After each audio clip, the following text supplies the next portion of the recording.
इसमें संदेह नहीं कि भारत रूस संबंध दुनिया में नए उभरते ध्रुव की ओर इशारा करते हैं, लेकिन यहाँ यह भी सवाल है कि क्या दोनों देश मिलकर बहुध्रुवी दुनिया में एक ताकतवर ध्रुव बन सकते हैं। ऐसे दौर में जब अमेरिकी राष्ट्रपति डोनाल्ड ट्रंप चीन के साथ 2G यानी दो ध्रुवी दुनिया की ओर इशारा कर रहे हों, तो बाकी देश क्या इसे मान लेंगे। स्वयं अमेरिका चीन को आज रूस से बड़ा खतरा मानता है और अमेरिका चाहता है कि चीन पर रूसी निर्भरता खत्म हो और रूस अमेरिका के बीच नया समीकरण बने। रूस स्वयं भी मन से नहीं चाहता कि चीन अमेरिका को हटाकर विश्व की पहली अर्थव्यवस्था बन जाए। हालांकि रूस चीन के साथ अनलिमिटेड दोस्ती की बात पुतिन जो है करते रहे हैं। भारत के लिए भी यह अनुकूल स्थिति है। इसके अलावा रूस द्वारा भारत को S-400 मिसाइल रक्षा प्रणाली और कई अन्य रक्षा प्रणालियां हस्तांतरित करना और रूसी सहयोग से बनी सुपरसोनिक क्रूज मिसाइल ब्रह्मोस को फिलीपींस को भेजने की मंजूरी देना भी चीन को एक प्रकार से आंख दिखाना ही है। इससे रूस ने चीन सहित पाकिस्तान को भी संदेश दिया है और आसियान देशों के साथ अपनी एकजुटता भी दिखाई है।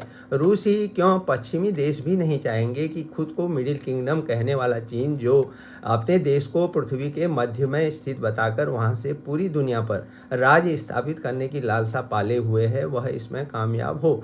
क्वाड के रूप में स्थापित अमेरिका, भारत, जापान तथा ऑस्ट्रेलिया का चौगुट का गठन भी इसीलिए हुआ था कि चीन के इन मंसूबों पर रोक लगे। चीन की कुत्सित विस्तारवादी नीति, उसकी छोटे देशों को कर्ज जाल में फंसाने की नीति और वहां के साम्यवादी शासन की वजह से चीन को विश्व में संदेह की दृष्टि से देखा जाता है। भारत की पड़ोसी प्रथम नीति में वह किस प्रकार खलल डाल रहा है, यह विश्व समुदाय ने भी देखा है। इसके अलावा रूस खुद को महाशक्ति मानता है। क्या वह दो ध्रुवी दुनिया के जरिए दादागिरी दिखाने वाले अमेरिका और चीन के गठजोड़ को स्वीकार कर लेगा? यही बात भारत पर भी लागू होती है। भारत भले ही महाशक्ति नहीं है, लेकिन यह भी सच है कि वह व्यर्थ की दादागिरी किसी भी देश की सहन नहीं करता, फिर भले ही वह अमेरिका हो या कोई और। इसका स्पष्ट उदाहरण हम भारत द्वारा रूसी तेल की खरीद में देख सकते हैं। भारत की विदेश नीति स्पष्ट है कि भारत किसी देश के साथ अपने संबंध तीसरे देश से डरकर या उसे डराकर नहीं बनाता, बल्कि सभी को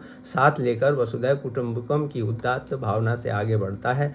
यूक्रेन युद्ध का रुकना भारत रूस संबंधों के लिए फायदेमंद होगा। भारत वार्ता की मेज पर आकर इस मसले का सर्वस्वीकृत समाधान चाहता है और ट्रंप भी इससे सहमत हैं। कुल मिलाकर भारत के समक्ष चुनौती तो है ही, क्योंकि उसे मुख्य रूप से अमेरिका और रूस को एक साथ तो साधना ही है। पड़ोसी देश होने के नाते चीन से भी संबंध बनाए रखने हैं।